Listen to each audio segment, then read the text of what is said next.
What's good in the hoodie, y'all? It's me, Cheyenne. Today I'm back with another video. In today's video, I am doing another movie. I don't know what like the official title of this type of video is, but I'm doing another movie review video. I am excited about this one because this one was actually a more recent movie that I watched. I'm gonna get into it later. First, I want to say thank you for the support on the last video. Look, I know I did not post last week. This video that I'm recording right now should have been posted last week. Sorry, my apologies. It's been a busy week. If you follow me on my Instagram or even my Twitter, you know it's been a lot going on. Follow those, by the way, if you're not following those. Got like a lot of support on that, so I'm kind of happy about that. I'm glad people are enjoying this. First of all, I know a lot of people from my Twitter came to watch my YouTube. You know, that's where I promoted it. I also promoted it on the TikTok. So I don't know who came from TikTok. I know a lot of people came from Twitter, but whatever the case may be, thank y'all for being here. Subscribe. And first, the people that came from Twitter, I'm going to address this. It's not going to be a lot of horror. I mean, it is, sorry. Let me just dial back. Okay, so for the people that came from Twitter, because I'm just rambling. I know that on Twitter I talk about horror movies a lot, whatever the case may be. I also do talk about other stuff, but for the most part, I'm always talking about, you know, horror stuff or whatever the case may be. On here, when I do my reviews, it's not going to be 100% horror. I'm going to be talking about a whole plethora of different stuff. There's different things that I watch, whatever the case may be. And yeah, let's just get that out of the way. It's not going to be mainly horror. I started off with that one because I knew that that was just a strong one to start off with. I wanted to see people's reaction to that. Now, this one for today's episode, we are going to be reviewing The Kitchen. It's a movie that came out in January of 2024.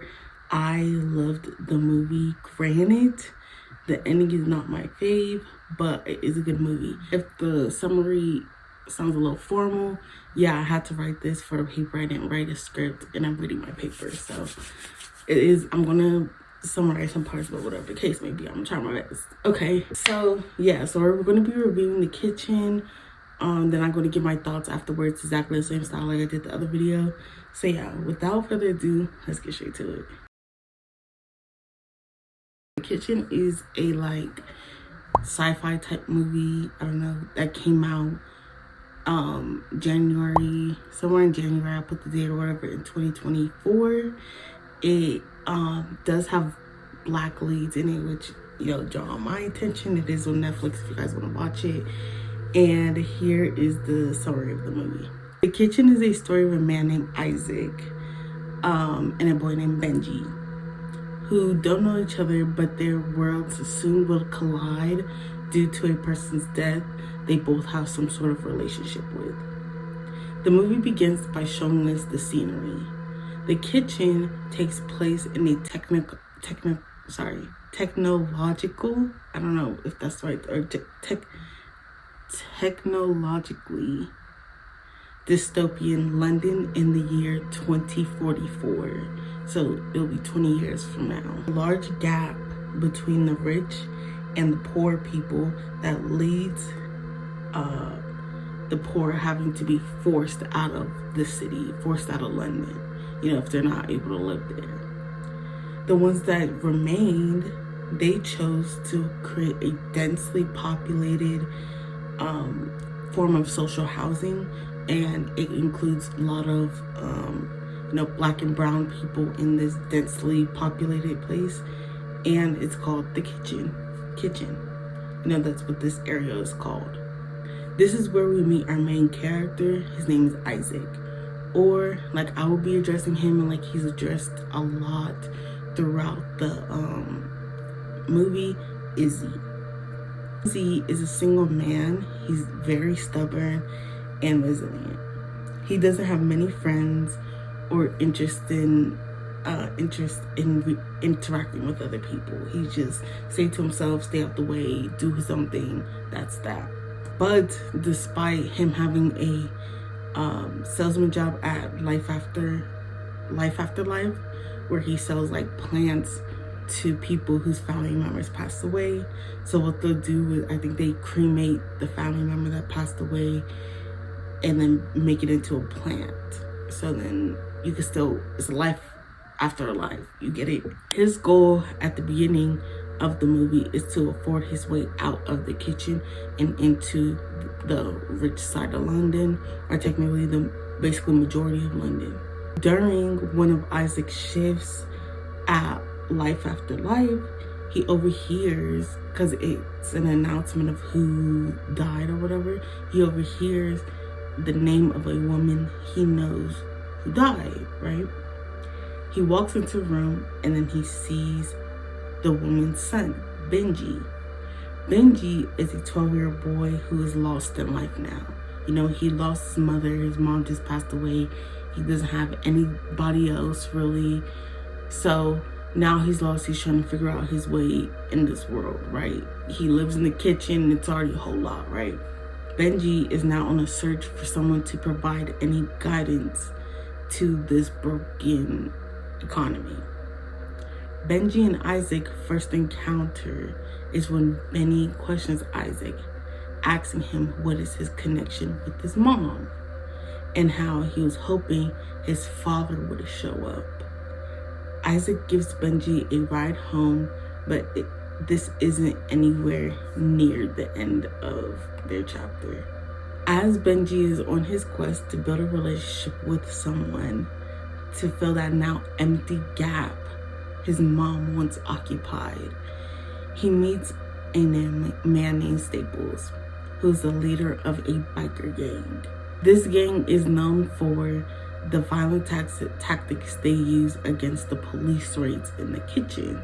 AKA, there are police raids that the government set up to go into the kitchen, and they would usually hurt the people, choke them out, whatever the case may be, in order to get them to stop like resisting or whatever the case may be.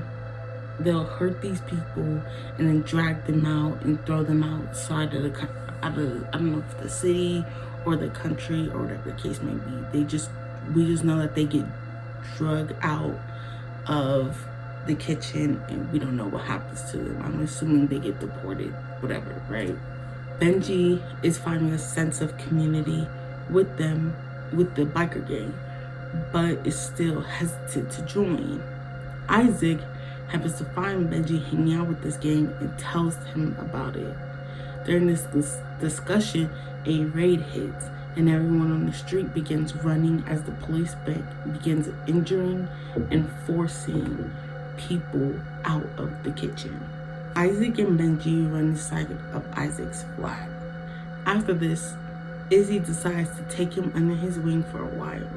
Both Benji and Izzy start forming a close connection with each other to the point where the others start to question their relationship, as in like, oh, is that his father? Like, who is that to him?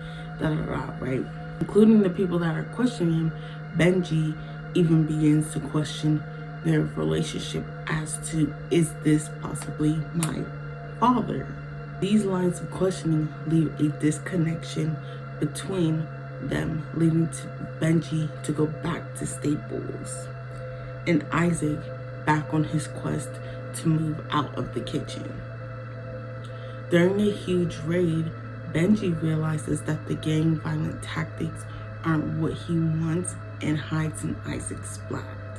Because the gang, they're not bad people essentially at all, but instead of being like, let's say Isaac, for example, who just hides, comes back out, does whatever, hides, come back out, does whatever, right? The gang, instead of hiding, what they'll do is fight back, or they'll steal from the trucks and that go to the city. They'll steal from those trucks to get food, supplies, etc., etc. Because when I say that the kitchen is just so densely populated with people, let alone the government's not helping at all. They want to just take these people out of the city. Izzy then realizes that he wants Benji to move in with him. even if it will take him longer, because then he'll have to purchase a double flat apartment instead of getting the single flat, right? The movie concludes with both Benji and Isaac coming together.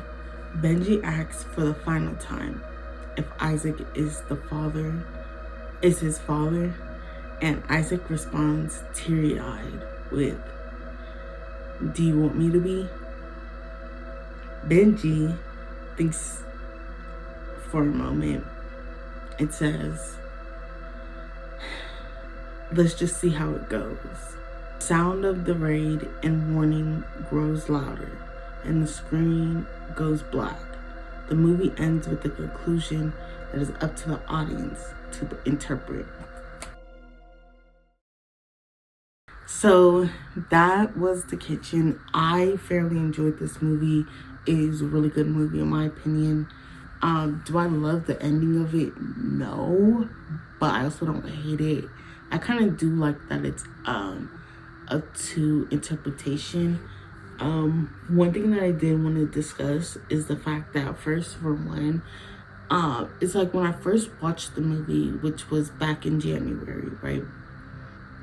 I kind of didn't like Isaac in the sense of like he was just being so non-helpful in the situation. Like Benji just lost his mom and doesn't have anybody, and then here you go being, you know, rude to him or whatever the case may be, you feel me? But when I had to rewatch, you know, certain parts so I can do this essay, I really came to the conclusion that it's like, I don't think Isaac knew that the mom was pregnant or she had a kid. That's just my personal thing. I don't think that he known. Was never confirmed. It's never, you know, said or whatever the case may be. But yeah, I don't think that he knew.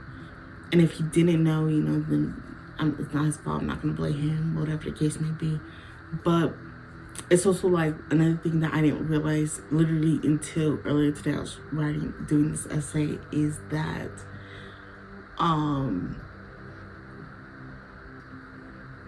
Izzy was grieving a loss as well.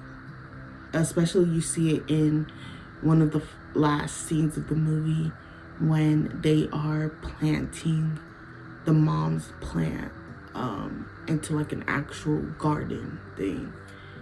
And you just realize like he's grieving too. Like throughout all of this, he's grieving the loss too. Even though, you know, they probably haven't spoken in years or whatever the case may be. He's like, he's still grieving this loss of somebody that he probably once loved. We don't know their situation. You feel me? So then that's why I feel as though, I don't know, this is one of those type of movies that you kind of do. It's so many things to discuss about it that you really do need to piece it apart.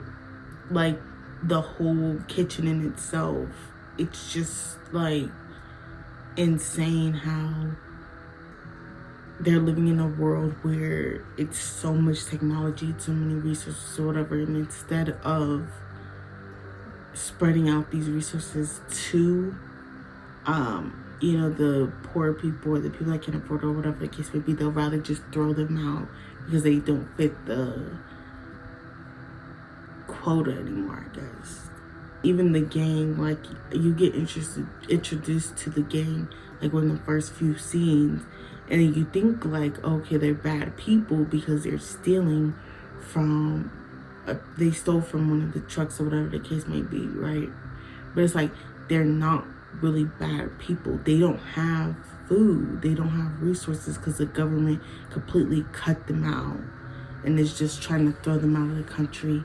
And I just feel that that's also another thing that we realize, is that even the gang leader, like they try to make it seem like he was just this bad person. He's like, none of the people in the gang, nor the gang, not the gang leader, nobody in that situation is bad. They just have different ways of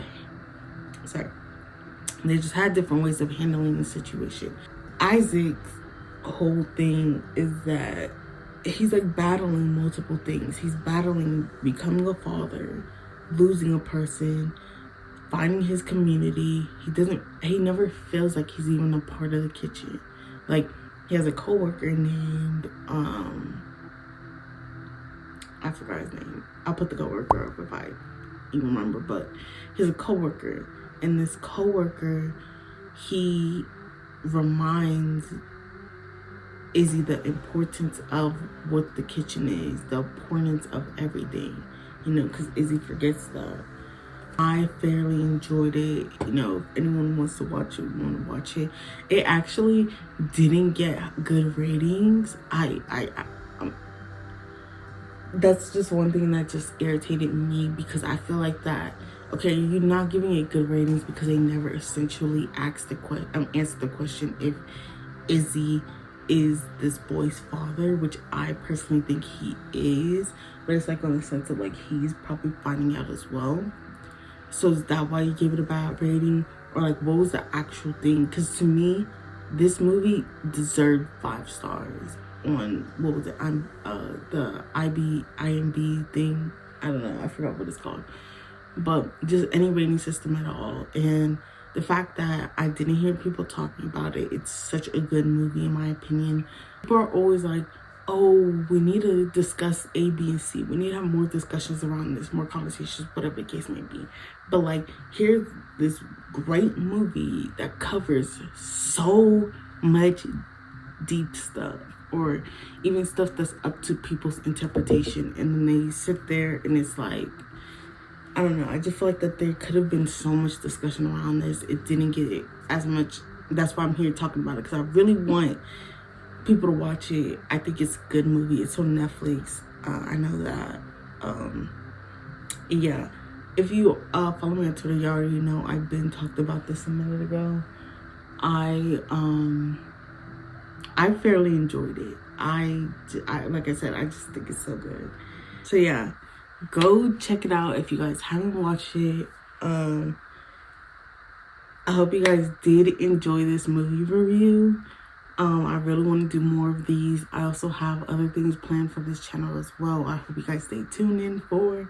Don't forget to hit that like button. Don't forget to subscribe. And don't forget to comment down below. And yeah, see ya.